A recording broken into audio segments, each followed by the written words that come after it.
Bible mission నాయకుడు, కలువరి నాథుని ప్రియసుతుడు, ఫాదరు దేవదాసు. బైబిలు మిషను నాయకుడు, కలువరి నాథుని ప్రియసుతుడు, ఫాదరు దేవదాసు. అందరికీ మరణాత. ప్రభునందు ప్రియమైన దేవుని బిడ్డలారా, మరొకసారి దేవుని వాక్యం అందించడానికి దేవుడిచ్చిన అవకాశంను బట్టి దేవునికి వందనములు స్తోత్రములు చెల్లించుచూ ఉన్నాను. వినుచున్న మీకెల్లరకు మరణాత. పరిశుద్ధ గ్రంథంలో నుండి దేవుని వాక్యమును చదువుకుందాము. అపోస్తులైన పౌలు కొరింథీయులకు రాసిన మొదటి పత్రిక 10వ అధ్యాయము 1వ వచనము నుండి 12వ వచనం వరకున్న వాక్య భాగమును చదువుకుందాము. సహోదరులారా, ఈ సంగతి మీకు తెలియకుండా నాకు ఇష్టం లేదు. అదేదనగా మీ పితరులందరూ మేఘం క్రింద ఉండిరి, వారందరూ సముద్రములో నడిచిపోయిరి. అందరూ మోషేను బట్టి మేఘములోను సముద్రములోను బాప్తిస్మం పొందిరి. అందరూ ఆత్మ సంబంధమైన ఒకే ఆహారమును భుజించిరి. అందరూ ఆత్మ సంబంధమైన ఒకే పానీయమును పానము చేసిరి. ఎలయనగా తమను వెంబడించిన ఆత్మ సంబంధమైన బండలోనిది త్రాగిరి. ఆ బండ క్రీస్తే. అయితే వారిలో ఎక్కువ మంది దేవునికి ఇష్టలుగా ఉండకపోయిరి గనుక అరణ్యంలో సంహరింపబడిరి. వారు ఆశించిన ప్రకారము మనము చెడ్డవాటిని ఆశించకుండానట్లు ఈ సంగతులు మనకు దృష్టాంతముగా ఉన్నవి. జనులు తినుటకును త్రాగుటకును కూర్చుండి ఆడుటకు లేచిరి అని వ్రాయబడినట్లు వారిలో కొందరి వలె మీరు విగ్రహారాధకులై ఉండకుడి. మరియు వారి వలె మనము వ్యభిచరింపక ఉందుము. వారిలో కొందరు వ్యభిచరించినందున ఒక్క దినముననే 23,000 మంది కూలిరి. మనము ప్రభువుని శోధింపక ఎందుము. వారిలో కొందరు శోధించి సర్పం వల్ల నశించిరి. మీరు సణగకుడి.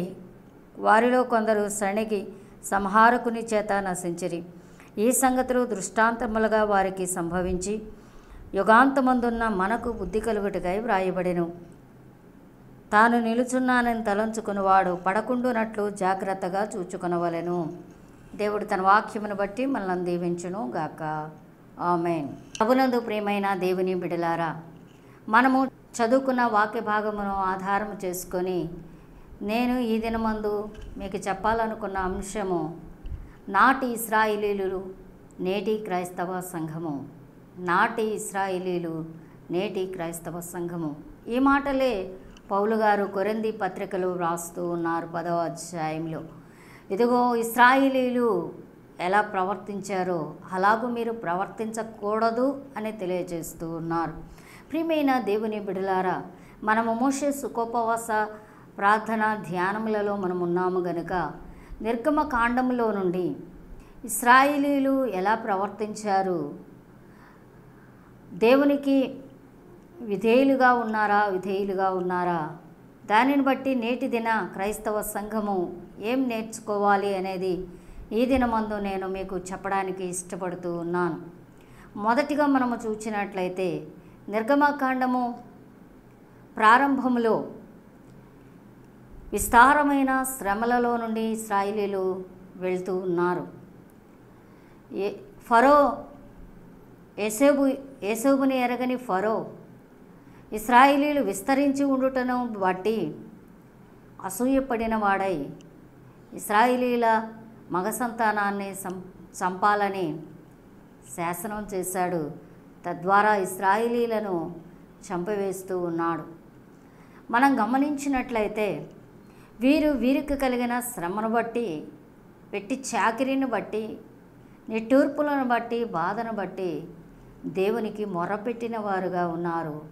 ఈ సంగతులు మనం 2వ అధ్యాయంలో చూస్తాం. ఇశ్రాయేలీయులు తన శ్రమను బట్టి మొర్రపెట్టి దేవునిని బ్రతిమాలిన వారుగా ఉన్నారు. వారి మొర్ర దేవుని యొద్దకు చేరినది అని కూడా మనము 2వ అధ్యాయము చివరి వచనములలో చూస్తూ ఉన్నాం. వారి మనవి ఉన్న దేవుడు ఏం చేశాడు అనంటే మోషే గారిని మండుచున్న పొద ద్వారా ఆకర్షించి దేవుని పర్వతమైన హోరేబు పైకి మోషే గారిని పిలిచారు. మోషేను నిర్ణయించిన వారై మోషేను ఐగుప్తు దేశమునకు పంపించిన వారై ఉన్నారు. అంతవరకు బాగానే ఉంది. ఐగుప్తు దేశం వెళ్ళారు కుటుంబంతో మోషే గారు. వెళ్ళినప్పుడు పెద్దలందరినీ సమకూర్చారు. మోషే అహరోన్లు కలిసి ఇశ్రాయేలీల పెద్దలకి వివరించారు. దేవుడు తనని ఎలా పిలిచారో, ఏం చేయబోతూ ఉన్నారో, వారు చేసిన మొర ఎలాగూ దేవుని యొద్దకు చేరి దేవుడే తనను పిలిచారో, ఇవన్నీ కూడా మోషే గారు ఇశ్రాయేలీలకు తెలియజేసిన వారుగా ఉన్నారు. ఆ మాటలన్నీ విని చక్కగా ఇశ్రాయేలీలు సంతోషించారు. సంతోషించిన తరువాత ఇశ్రాయేలీల పెద్దలు మోషే గారు, అహరోను గారు ఫరో యొద్దకు వెళ్ళి, సెలవైన ఎడల మేము దేవుణ్ణి ఆరాధించడానికి వెళ్తాము. 3 దినములంత ప్రయాణం మేము వెళ్ళి అక్కడ మేము దేవుణ్ణి ఆరాధించాలి, కాబట్టి మీరు మమ్మలను పంపించండి అని వారు అడిగారు. అడిగినప్పుడు ఫరో ఒప్పుకోలేదు. నేను పంపించడానికి యెహోవా ఎవడు, అలాగే దేవుని యొక్క పేరును చాలా చులకనగా మాట్లాడిన వాడుగా ఉన్నాడు ఫరో. అంత మాత్రమే కాకుండా మీరు సోమరులు గనుక పని తప్పించుకోవడానికి దేవుణ్ణి ఆరాధించాలని వెళ్తానని సెలవిస్తూ ఉన్నారు, అంటే అడుగుతూ ఉన్నారు గనుక మీరు వెళ్ళి మీ పని చేసుకోండి అని అన్నారు.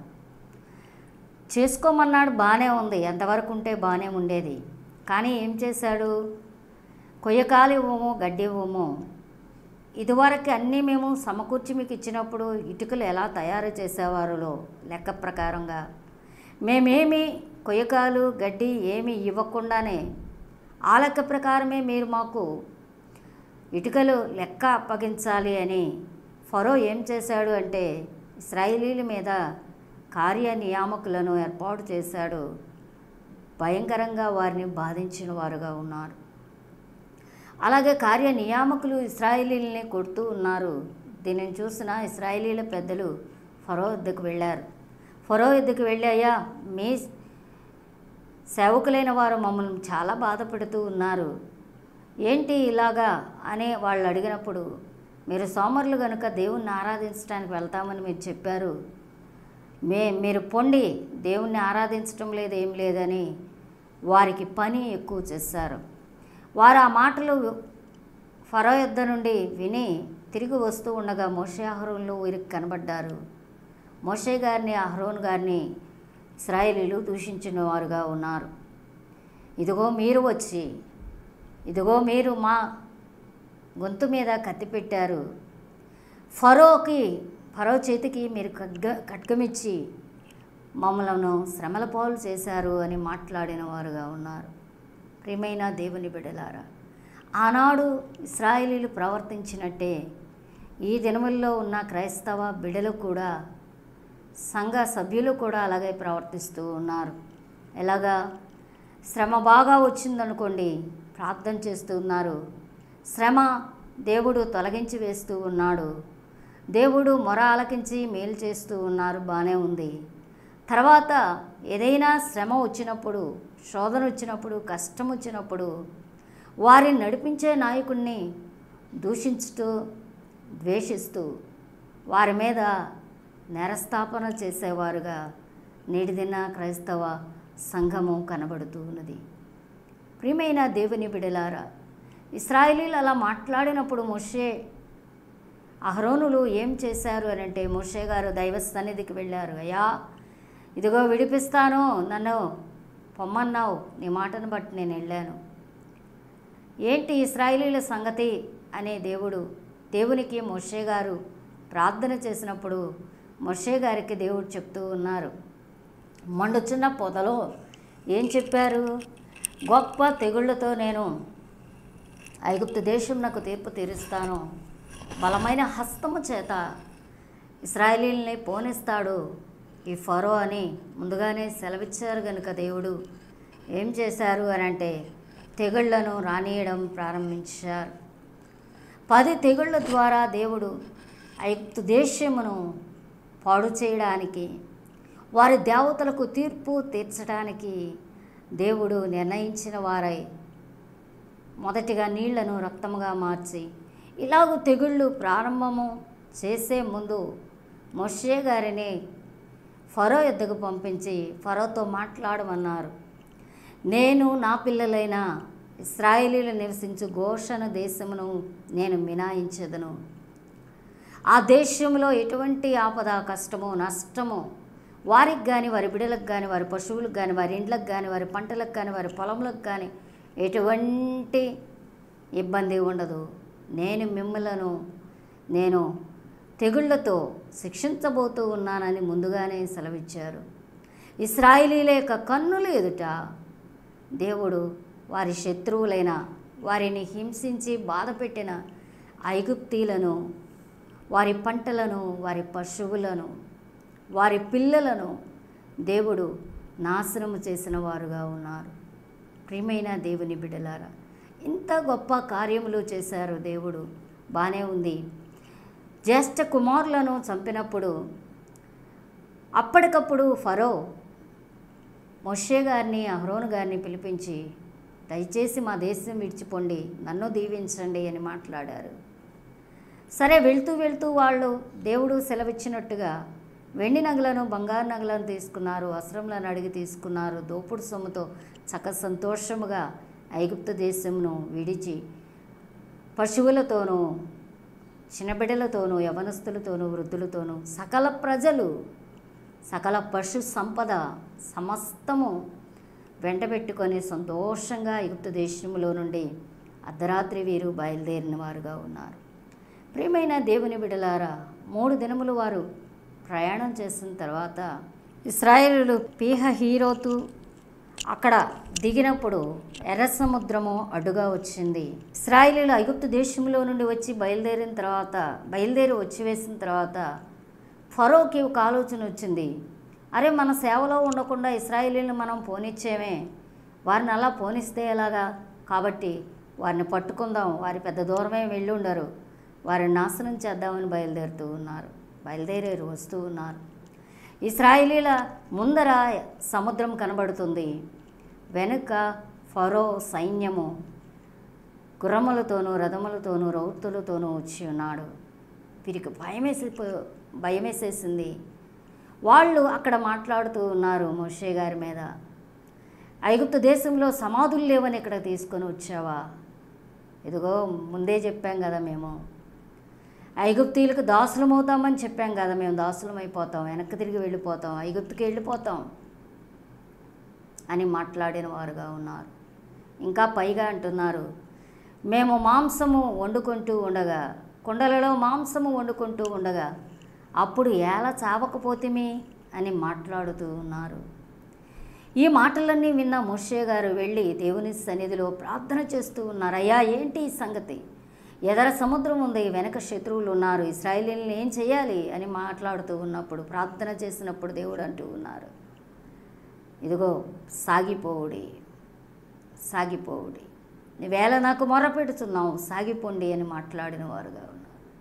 ప్రియమైన దేవుని బిడ్డలారా, ఈ దినాల్లో క్రైస్తవ బిడ్డలు కూడా ఎలాగూ ఉన్నారు అని అంటే, శ్రమలు విస్తరించుతూ ఉన్నప్పుడు, శత్రువులు మనల్ని తరుముతూ ఉన్నప్పుడు, అసలు ఏ దారి దొరకనప్పుడు దేవునిని అపార్థం చేసుకోవడము, దేవుని సేవకుని, సంఘనాయకుని అపార్థం చేసుకొని వెనక్కి తిరిగి వెళ్ళడానికి, లోకంలోనికి వెళ్ళడానికి, పాపంలోనికి వెళ్ళడానికి, విగ్రహారాధనలోనికి వెళ్ళడానికి ఇష్టపడుతూ ఉన్నారు. ప్రియమైన దేవుని బిడ్డలారా, వీరన్న భయంకరమైన మాట, మేమేలా చావకపోతే మీ కుండల యొద్ద మాంసం వండుకుంటూ ఉన్నప్పుడు మమ్మలను చంపడానికే తీసుకుని వచ్చావు అని చావును కోరుకుంటూ ఉన్నవారుగా మాట్లాడుతూ ఉన్నారు.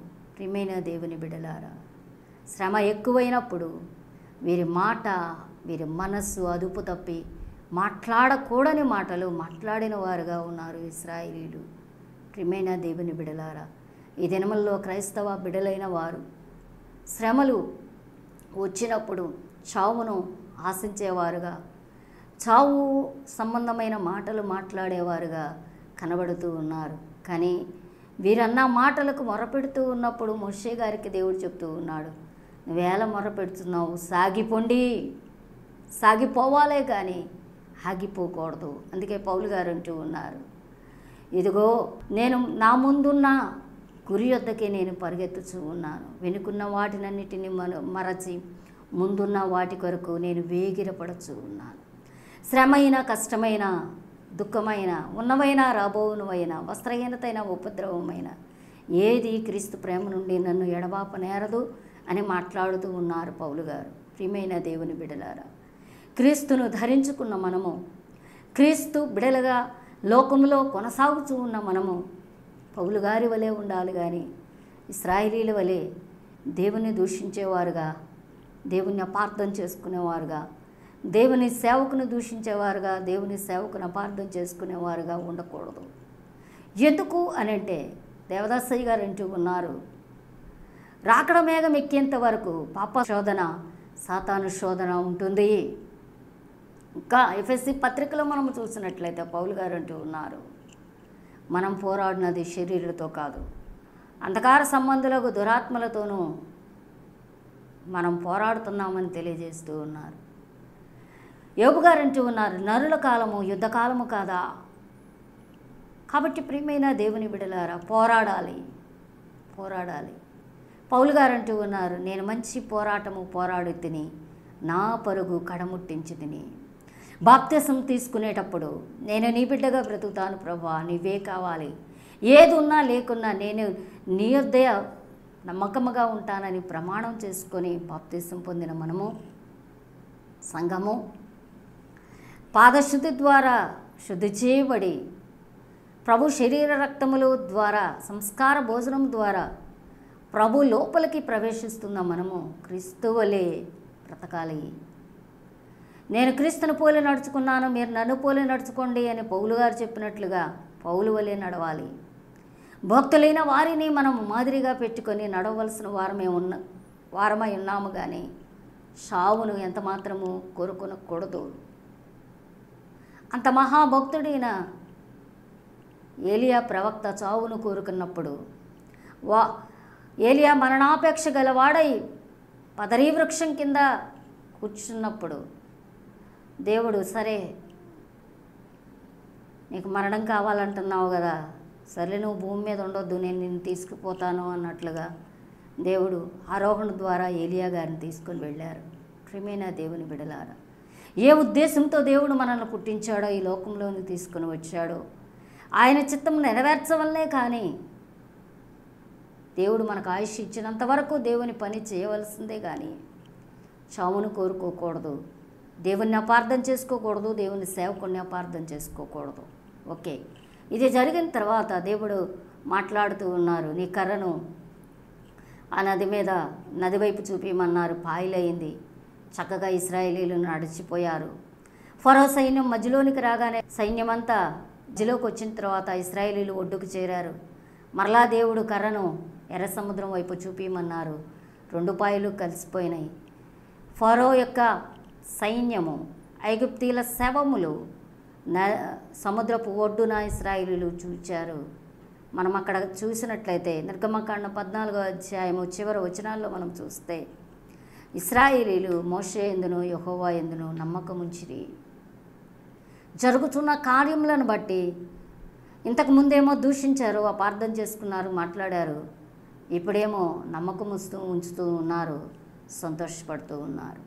ఈనాడు క్రైస్తవ సంఘం ఏం చేస్తూ ఉంది అంటే, మేలు కలిగినప్పుడు, సుఖము కలిగినప్పుడు దేవుణ్ణి గొప్ప చేస్తున్నారు, దేవుని సేవకుని గొప్ప చేస్తూ ఉన్నారు.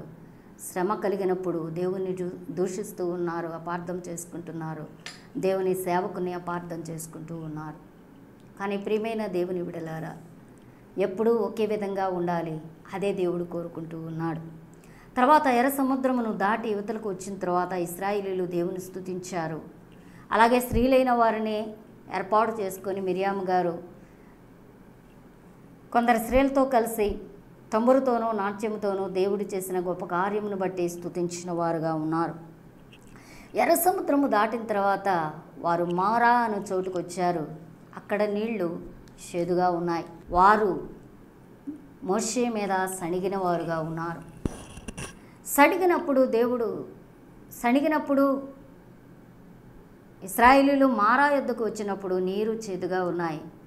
వారు సణిగినప్పుడు మోషే గారు దేవుని సన్నిధికి వెళ్ళి ప్రార్థన చేశారు. అయ్యా, ఇదిగో నీరు చేదుగా ఉన్నాయి, ఏం త్రాగాలి అని అంటే దేవుడు ఒక చెట్టును చూపించారు. నీళ్లలో ఆ చెట్టును వేయమన్నారు. నీళ్లు తీపిగా మారిపోయినాయి. ఇంతకు ముందే కదా ఎర్ర సముద్రమును దాటారు. శత్రువు నాశనమును చావును చూశారు. దేవుణ్ణి కొనియాడారు. అదే నోటితో చిన్న శ్రమను బట్టి నడిపించే నాయకుని మీద సణిగిన వారుగా గొణిగిన వారుగా ఉన్నారు. ప్రియమైన దేవుని బిడ్డలారా, సణుగుట గొణుగుట కూడా పాపమై ఉన్నది. ఇక్కడ దేవుడు నీటిని తీపిగా చేసిన తర్వాత అంటూ ఉన్నాడు, ఇదిగో మీరు నా మాట విని నేను చెప్పినట్లెలా మీరు చేసినట్లా నా ఆజ్ఞలు గైకొనినట్లా ఐగుప్తీలకు కలిగిన రోగములలో ఏదియో మీకు రానియను, నిన్ను స్వస్థపరచు యెహోవాను నేనే అనే వాగ్దానం చేశారు. చూడండి, వారు శ్రమను బట్టి సణిగిన గొణిగిన వారికి ఇయ్యదలసిన వాగ్దానమును మాత్రము ఇవ్వక మానలేదు. అది దేవుని కృప, అది దేవుని ప్రేమ, అది దేవుని యొక్క న్యాయము. ఇంకా మనం గమనించినట్లయితే వారు ఏలీములో 12 నీటి బొగ్గలు 72 ఈత చెట్లు ఉన్నాయి. కొద్ది దినాలు అక్కడ నివసించిన వారుగా ఉన్నారు. ఆ తర్వాత సీను అరణ్యమునకు వచ్చిన తర్వాత వారికి ఆకలైంది. వారు ఆకలైనప్పుడు మరలా అదే ఆకలేస్తుంది, ఏం చేయాలి అని మోషే మీద సణిగినప్పుడు మోషే గారు ప్రార్థన చేస్తున్నారయ్యా, ఇంత జనాభాకు ఆహారం కావాలి అని అంటే దేవుడు సెలవిస్తూ ఉన్నాడు, నేను మన్నాను కురిపిస్తూ ఉన్నాను. ప్రతిరోజు మనిషికి ఎంత కావాలో ఒక్కొక్క మనిషి ఒక్కొక్క ఓమెర చొప్పున కుటుంబానికి ఎంత కావాలో అంత సమకూర్చుకొనండి. విశ్రాంతి దినమున మన్నా కురవదు కనుక విశ్రాంతి దినానికి ముందటి దినము విశ్రాంతి దినానికి కావలసిన మన్నా కూడా కురిపించబడుతుంది. అందరూ సమకూర్చుకొనండి, విశ్రాంతి దినాన తీరికగా ఉండండి అని సెలవిచ్చారు. సరే, ఇలాగూ దేవుడు మన్నాను కురిపిస్తూ ఉన్నారు. ఇశ్రాయేలీయులు తీసుకుంటూ ఉన్నారు. కొందరు విశ్రాంతి దినమును కూడా మన్నాను సమకూర్చుకోవడానికి వెళ్ళారు. ఇది మోషే గారికి తెలిసింది. అక్కడ మోషే గారు సెలవిస్తూ ఉన్నారు, దేవుడు చెప్పలేదా, మీరు ఎందుకు అలా వెళ్ళారు? విశ్రాంతి దినమున తీరిగ్గా ఉండమన్నారు. విశ్రాంతి దినానికి అవసరమైనటువంటి ఆహారమును దేవుడు ముందడ దినమే కురిపించిన వారుగా ఉన్నారు. మీరెందుకు ఇలా దేవుని మాటను అతిక్రమిస్తూ ఉన్నారని మోషే గారు మాట్లాడారు. దేవుడు కూడా మాట్లాడారు. ప్రియమైన దేవుని బిడ్డలారా, దేవుడు సంఘమును ప్రేమిస్తూ ఉన్నారు, ఇశ్రాయేలీయుల సమాజాన్ని ప్రేమిస్తూ ఉన్నారు, సరిచేస్తూ ఉన్నారు, హెచ్చరిస్తూ ఉన్నారు, గద్దిస్తూ ఉన్నారు. దేవుని మాట విని ఆయన చెప్పింది చేసేవారుగా వారిని నడిపిస్తూ ఉన్నారు దేవుడు. ఇది దేవుని యొక్క గొప్పతనము. నేటి దినం క్రైస్తవ సంఘములలో కూడా దేవుడు ఏం చేస్తూ ఉన్నాడు అని అంటే దేవుని వాక్యం ద్వారా సెలవిస్తూ ఉన్నారు. మాట వింటున్నారో లేదో చూస్తున్నారు. ఒకవేళ మాట వినకపోతే హెచ్చరిస్తూ ఉన్నారు, హెచ్చరించి సరిచేస్తూ ఉన్నారు. దేవుడు సరిచేస్తూ ఉన్నారు, దేవుని సేవకుడు కూడా సరిచేస్తూ ఉన్నాడు. దీనిని గమనించుకొని క్రైస్తవ సంఘము సరిచేసుకోవాలి. ఇశ్రాయేలీయులు సరిచేసుకున్నారు, దేవుని పిల్లలు కూడా సరిచేసుకోవాలి. ఈ దినముల్లో జనులు హితబోధనను సహించక దురద చెవులు గలవారై తమ స్వకీయ దురాశలకు అనుకూలమైన బోధకులను ఏర్పాటు చేసుకొని గద్దించని వారిని మేమేం తప్పు చేసినా మమ్మల్ని ఏలెత్తి చూపించకుండా ఉండే బోధకుడు మాకు కావాలని వారి వెంట వెళ్తూ ఉన్నారు. కానీ దేవుడు మనం పరిశుద్ధ గ్రంథంలో చూసినట్లయితే ఎవ్వరు తప్పు చేసినా ఎప్పుడు చేసినా దేవుడు ఉపేక్షించలేదు. వారిని ఖండించారు, గద్దించారు, బుద్ధి చెప్పారు. ఇంకా మనం చూస్తే మన్నాను ఇచ్చారు కదా, తర్వాత వారు కొద్ది కాలం నడిచిన తర్వాత దప్పిక అయింది. దప్పిక అయినప్పుడు రెఫెదీములోనికి వారు వచ్చినప్పుడు వారికి దప్పిక అయింది. ఇక మామూలే, మా పశువుల్ని మా పిల్లల్ని మమ్మల్ని చంపడానికి తీసుకొని వచ్చావా, నీళ్లు లేదు మాకు దప్పిక అవుతుంది అని మాట్లాడారు. దేవుడు మోషే గారు ప్రార్థన చేసినప్పుడు విన్నారు, బండలో నుంచి నీళ్లు రప్పించారు, అవి త్రాగారు, సంతోషపడ్డారు. తర్వాత మనం చూసినట్లయితే దేవుడు 10 ఆజ్ఞలు ఇచ్చే ముందు వీరి దగ్గర ఒక మాట తీసుకుంటున్నారు. సినాయి పర్వతం ఎక్కిన మోషే గారిని కిందకి పంపించి నేను చెప్పింది చేస్తారా అడిగి రమ్మన్నారు. వెళ్ళారు. యెహోవా చెప్పినదంతయు చేసేద్దాము అని ఏకకంఠంతో వారు మాటిచ్చారు. మరలా పంపించారు. 3 దినముల వరకు మీరు పరిశుద్ధంగా ఉండాలి చెప్పి రమ్మన్నారు. ఓకే, దేవుడు చెప్పిందంతా చేస్తామన్నారు. వెళ్ళారు మోషే గారు. వెళ్ళిన తర్వాత దేవుడు 10 ఆజ్ఞలు ఇచ్చారు. దేవుని కంఠస్వరం క్రింద వాళ్ళు విన్నారు. విన్న తర్వాత మోషే గారితో మాట్లాడుతూ ఉన్నారు. ఏమని అని అంటే, నువ్వు మాట్లాడు, దేవుడు మాట్లాడితే మేము చచ్చిపోతాం, కాబట్టి నువ్వు మాట్లాడు చాలు, దేవుడు మాతో మాట్లాడొద్దు అని మాట్లాడిన వారుగా ఉన్నారు. ప్రియమైన దేవుని బిడ్డలారా, ఈ మాట దేవునికి ఎంత బాధ కలిగించే మాట. ప్రియమైన దేవుని బిడ్డలారా, అక్కడ దేవుడు అంటూ ఉన్నారు, దేవుని భయము మీకు కలగడానికి దేవుడు సీనాయి పర్వతం పైకి వచ్చి మాట్లాడారు, అంతేగాని మిమ్మల్ని ఏదో భయపెట్టాలని కాదు అని సెలవిచ్చారు. ముందేం మాట ఇచ్చారు? యెహోవా చెప్పినదంతయు చేస్తాము అన్నారు, కానీ ఆ ప్రకారంగా చేయలేదు. నేటి దినాల్లో క్రైస్తవ సంఘము కూడా చెప్పిందంతా చేస్తూ ఉంటారు, మాట తప్పేవారుగా ఉంటున్నారు. ఎవడైతే మాట తప్పని వాడుగా ఉంటాడో వాడు యెహోవా గుడారంలో అతిథిగా ఉంటాడు అని కీర్తన గ్రంథం 15వ అధ్యాయంలో కీర్తనాకారుడైన దావీదు గారు సెలవిస్తూ ఉన్నారు. అలాగే భక్తిలో మేము బాగున్నాం, మాకేం పర్వాలేదు అనుకుంటున్నారు. మనం కొరింథీ పత్రిక 10వ అధ్యాయం 12వ వచనంలో చూసాం, తాను నిల్చున్నానని తలంచుకుని వాడు పడకుండా జాగ్రత్త పడాలి. మనం ఇంకా ముందు అధ్యాయంలో మనం చూస్తే 24వ అధ్యాయంలో యెహోవా చెప్పినదంతయు మేము విధేయులమై చేస్తాము అని మాట ఇచ్చారు. మోషే గారు 40 దినాలు ఉపవాసం ఉండి ప్రార్థన చేసి కిందకు వచ్చేసరికి దూడబొమ్మను చేసుకొని ఎగురుతూ ఉన్నారు. ప్రియమైన దేవుని బిడ్డలారా, అలాగే దేవుణ్ణి విడిచిపెట్టిన వారుగా ఉన్నారు. అయినా కూడా దేవుడు విడిచిపెట్టలేదు. తర్వాత వారికి ఆజ్ఞలు ఇచ్చారు, పండగలు ఇచ్చారు, మందిరం ఇచ్చారు, యాజకులను ఇచ్చారు.